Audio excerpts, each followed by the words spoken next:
आणि यानंतर पाहणार आहोत जिल्ह्यातील टॉप 9 बातम्या।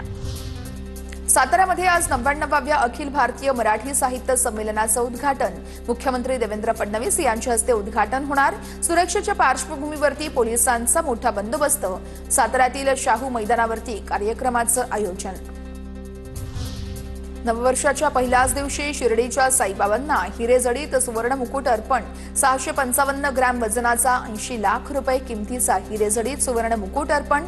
मुकुटामध्ये 585 ग्रॅम शुद्ध सोनं आणि जवळपास 153 कॅरेटचे मौल्यवान हिरे। साई संस्थांकडून दानशूर साई भक्ताचा सत्कार।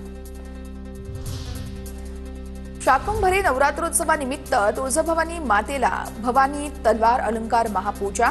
5व्या माळेला तुळजाभवानी मातेची भवानी अलंकार महापूजा मांडण्यात आली। वाशिम जिल्ह्यामध्ये नवीन हळद बाजारामध्ये येण्यापूर्वीच दरांमध्ये सातत्याने वाढ।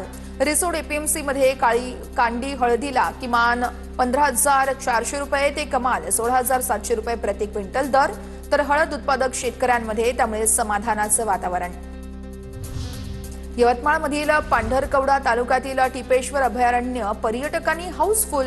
वाघाचे हमखास दर्शन होत असल्यानं पर्यटकांमध्ये टिपेश्वरची भुरळ।